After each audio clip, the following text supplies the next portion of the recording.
The RSF, the Janjaweed militia, was supposed to be integrated into the national army. But for various variables, whether geopolitical, whether internal politics, this didn't happen because many bets were on the RSF militia to actually take over. Sudan should have been one of Africa's success stories. A country of nearly 50 million people, blessed with oil reserves, some of the continent's richest gold belts, and farmland so fertile it once fed entire regions. Yet today, Sudan is collapsing under one of the world's worst wars, a conflict that has uprooted more than 9.5 million people and torn the country into two rival territories. On one side stands the Sudanese Army. On the other hand, the powerful Rapid Support Forces. Their battles stretch across cities, deserts, and farmland. But the real fight is not where most people think it is. The deeper you look, the more obvious it becomes that this is not just a war for power, or politics, or flags. It is a war built directly on who controls Sudan's most valuable resources. But before understanding the conflict, one question must be answered. What exactly does Sudan have that is worth destroying the country over? Let's find out.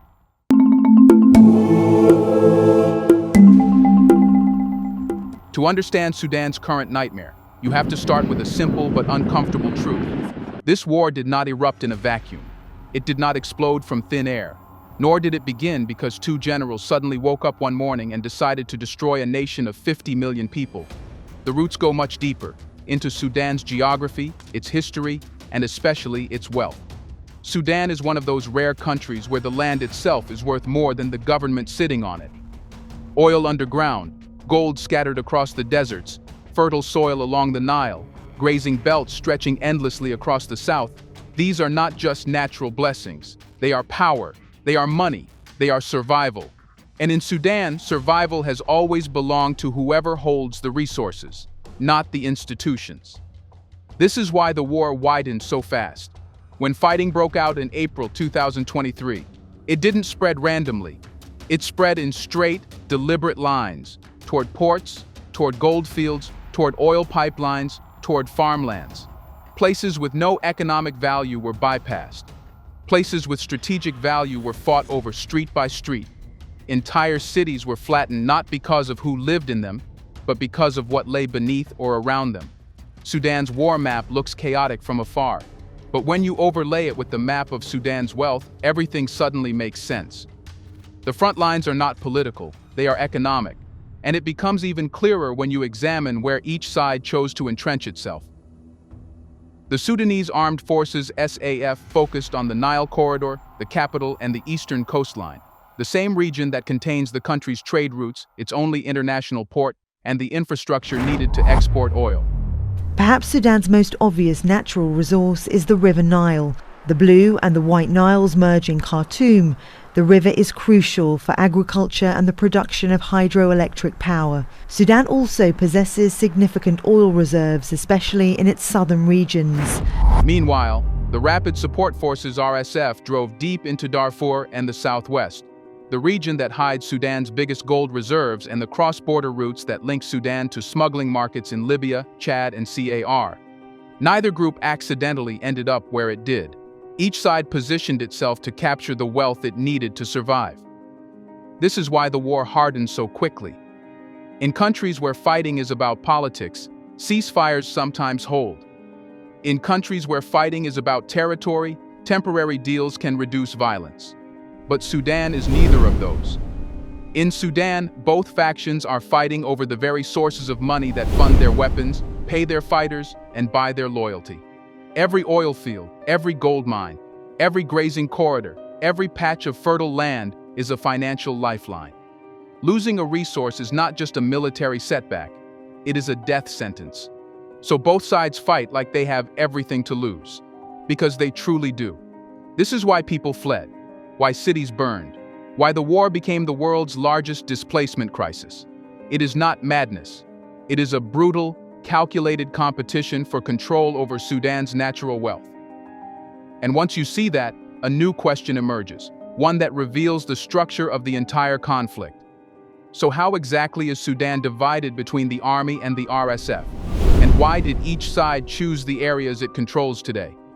The answer is simpler and more revealing than most people expect. Each side claimed the part of Sudan that gave it the economic engine it needed to survive. Once you understand this, the entire war map becomes readable. Nothing is random. Nothing is accidental. Every city, every road, every region now under military control was chosen for a financial reason. Let's start with the Sudanese Armed Forces, SAF. The army kept its grip on northern and eastern Sudan, including the capital Khartoum, the Nile River Valley, and, most importantly, Port Sudan on the Red Sea. This region is Sudan's lifeline to the world. It contains every major trade route, every functioning refinery, and the endpoint of Sudan's only major export pipeline. Whoever controls Port Sudan controls Sudan's connection to global markets. Whoever holds the Nile corridor controls water access, population centers, and the administrative heart of the state. SAF knew this. That is why their soldiers dug in along the river cities and the coast, even when they were losing ground elsewhere. Now look at the Rapid Support Forces RSF. They focused on western and southwestern Sudan, especially Darfur, Kordofan, and the border corridors leading into Chad, CAR, and Libya. Why? Because that region is loaded with gold mines, livestock corridors, and smuggling routes that feed Sudan's informal economy, the kind of economy that can fund an armed group without needing state institutions. When the RSF captured El Fasher in October 2025, it wasn't just a symbolic victory. It gave them near total control of Darfur's gold trade and the roads that move minerals, weapons, fuel, and cash across the Sahara. Controlling the West allows the RSF to operate like a state within a state, with its own taxes, its own trade routes, and its own sources of revenue. The result? Sudan isn't just divided geographically, it's divided economically. The army controls the infrastructure economy, ports, pipelines, refineries, and official state institutions. The RSF controls the resource economy, gold, livestock, informal trade, and cross-border networks. Each side captured exactly what the other needs, forcing them into a bitter deadlock where neither can win completely and neither can afford to lose. This is why ceasefires collapse within days. It's why battles erupt suddenly around certain cities. And it's why places like Port Sudan and Darfur's gold belts are fought over relentlessly. These are not political hotspots. They are financial arteries. Cut them off, and the rival faction bleeds out. But one part of this division reveals something even stranger. One resource, Sudan's most famous one, lies in RSF territory, but the only way to sell it lies in SAF territory. This creates a situation so tense and so interdependent that it shapes the entire war economy. Which raises the next critical question. What is this shared resource that both sides depend on, yet neither side can fully control without the other? The resource trapped between both factions is oil, Sudan's most strategic asset, the backbone of its exports, and the single commodity that forces the army and the RSF into an involuntary partnership, even while they fight to destroy each other. Oil is the glue that neither side can escape, because Sudan's oil system is physically split between them. The RSF controls the southern oil fields where crude comes out of the ground. The Sudanese Armed Forces SAF control the pipelines, the refineries in Port Sudan, where that crude becomes sellable to global buyers. It is a bizarre arrangement. One faction holds the source and the other holds the doorway. Neither side can profit without the other.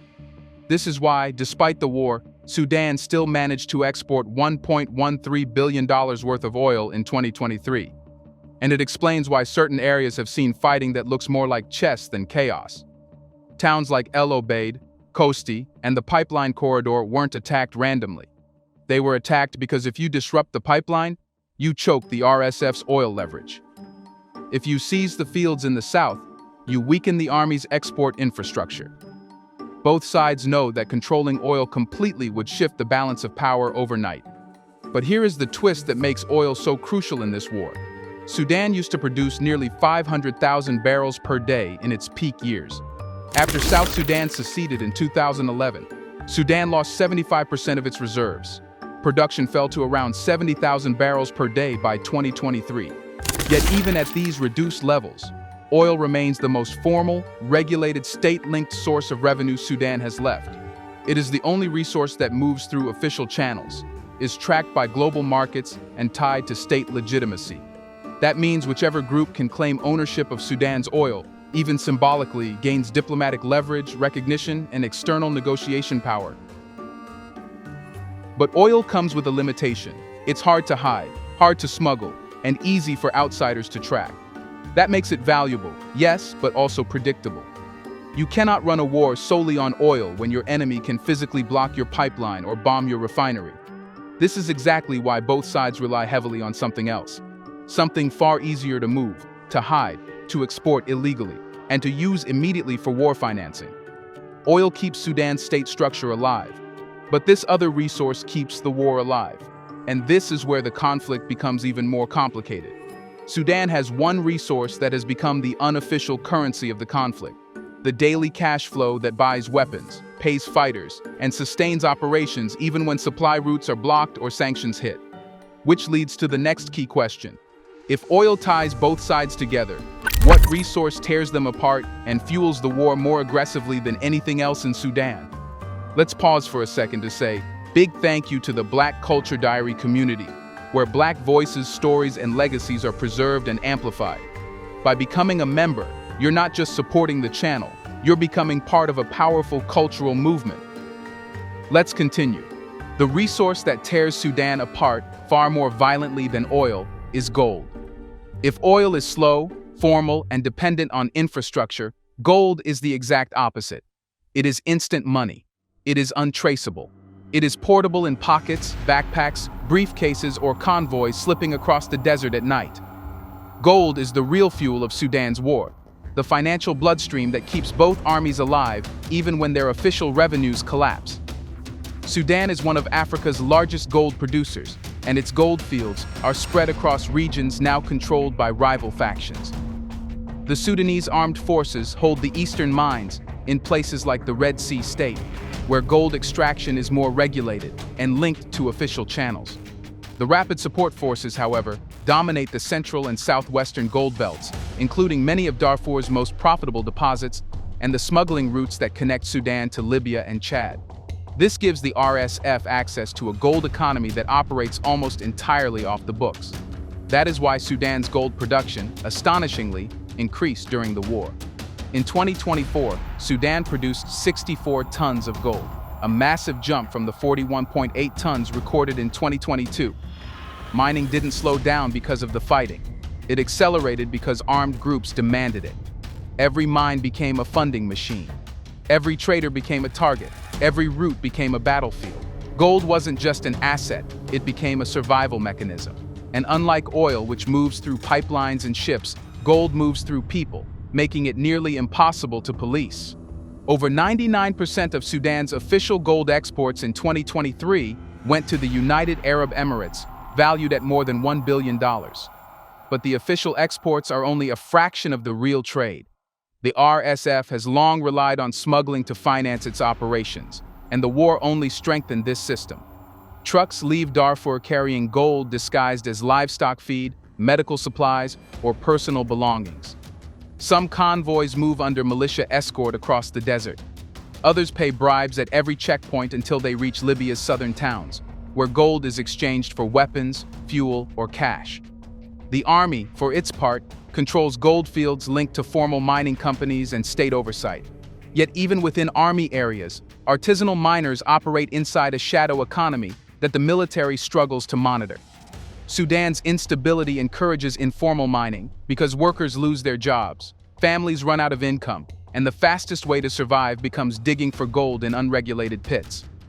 That gold, too, often ends up funding warlords rather than feeding families. This is the core truth. Gold is the only resource that can instantly convert control of land into cash. That is why battles around gold-producing areas are exceptionally brutal. That is why Darfur's takeover was so strategic. And that is why even small towns near gold routes become critical targets. But gold is only half the story. Sudan has another resource, far less glamorous, far more essential, that should have made famine impossible and food insecurity unthinkable.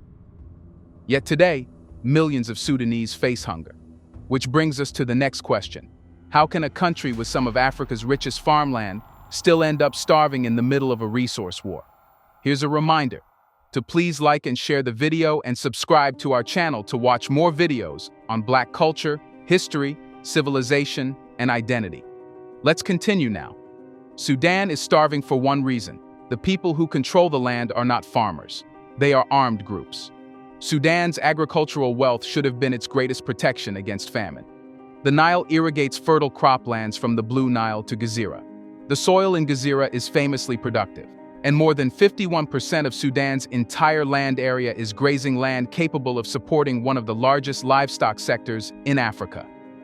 On paper, this country should be overflowing with food, trade, and agricultural exports, but war turns land into a battlefield, not a food system. Sudan's most productive agricultural zone, the region between the Blue and White Nile, including Gezira, falls under the control of the Sudanese armed forces. Yet this doesn't mean it is functioning. Irrigation canals are damaged, water pumps are broken, harvests rot because fighting blocks transport routes. Farmers have fled under shelling, and those who remain cannot reach markets without risking their lives. Agriculture, by its nature, requires stability, planting, growth, harvesting, and transport. War interrupts every one of those stages.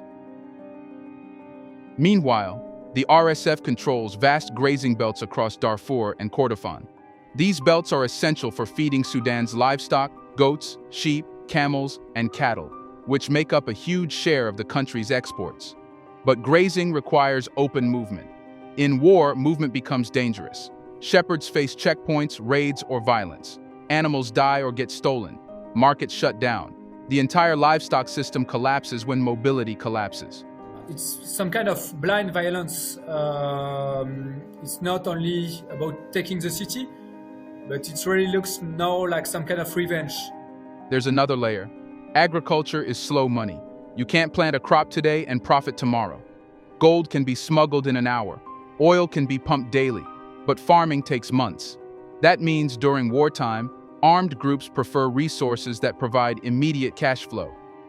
Gold and smuggling routes bring in fast money. Farmland brings future money. With war ongoing, no one invests in the future. This is why conflicts around Sudan's agricultural regions have exploded since 2023. Whoever controls the land controls not just food but fuel, irrigation systems, livestock routes, and rural taxation. These are financial arteries. The armed group that dominates a farming region doesn't farm. It extracts. It collects taxes. It controls roads. It oversees checkpoints. Farming becomes exploitation rather than production. And then there's the simpler truth. You can't farm under artillery. You can't harvest wheat when towns are besieged. You can't raise cattle when militias raid villages. Sudan's soil isn't failing. The system around it is. This agricultural collapse explains why famine looms despite Sudan's natural richness. The war did not eliminate Sudan's food potential. It paralyzed it. Every acre of farmland has become contested territory. Every grazing belt a military corridor. Every harvest a risk.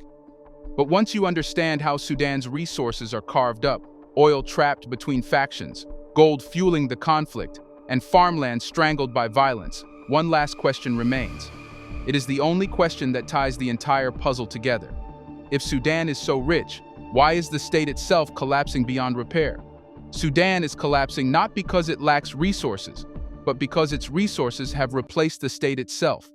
In most countries, oil, gold, farmland, livestock, ports, and trade routes support the government. In Sudan, they compete with the government. They empower whoever captures them. They create parallel economies, private armies, and shadow states. When wealth becomes fragmented, the state breaks apart, exactly what is happening now. Take the Sudanese armed forces. In theory, they represent the state. But in practice, their survival depends less on public institutions and more on controlling the Nile corridor, Port Sudan, and the pipeline system. These are not symbolic victories, they are economic strategies. By holding the infrastructure that keeps exports alive, the army protects its political relevance and bargaining power. Without this economic backbone, the SAF becomes just another faction. Now look at the rapid support forces. They don't need ministries, parliaments, or state structures. They survive through gold, smuggling routes, cross-border trade, livestock corridors, and informal markets. This is a war economy that functions entirely outside the state's authority. It can keep running for years without any formal governance because it doesn't depend on formal governance in the first place. The RSF's power does not come from ruling Sudan, it comes from controlling the markets that keep Sudan alive. This is why Sudan's collapse feels unstoppable. The war didn't destroy the state, the war replaced the state. Both sides have carved out their own financial ecosystems. Both sides have created separate sources of income. Both sides have built their own networks of loyalty, taxation, and territorial control. Neither faction needs the Sudanese state to survive. In fact, the state competes with them, so weakening it becomes beneficial. This creates a vicious cycle. The weaker the government becomes, the more valuable the resources become, the harder each side fights to keep them, the less likely the state is to recover. Sudan's wealth does not protect it, it accelerates its collapse. Gold pays fighters faster than the government ever could. Oil revenues bypass institutions. Farming regions become taxation hubs for militias. Ports and pipelines become political weapons. A functioning state becomes a threat to the war economy, not a partner. And so, Sudan finds itself trapped in a paradox. The richer the land, the poorer the nation. The more resources available, the more fractured the country becomes. Each resource strengthens a faction instead of the republic. Each economic asset becomes a front line. Each region becomes an island of authority. And as long as both sides rely on war-based income, peace becomes a mortal threat, because peace threatens their revenue streams. This is the deepest tragedy of Sudan's conflict. The country is not starving because it is empty. It is starving because it is full of wealth, full of opportunity, full of assets that have been weaponized into instruments of survival for armed groups. And that leaves Sudan with one last haunting question, the question no peace deal can ignore. If war keeps both sides alive, who will choose peace first? Let us know in the comment section. Do you think Sudan will ever be able to benefit its locals? Do you want to watch more videos like this one? If so, subscribe to our channel and press the bell icon next to it. We have decided to bring videos on something nobody talks about: the Black culture, civilization, history, and evidence about how glorious Blacks have been. Thanks for watching, and until the next video, stay tuned.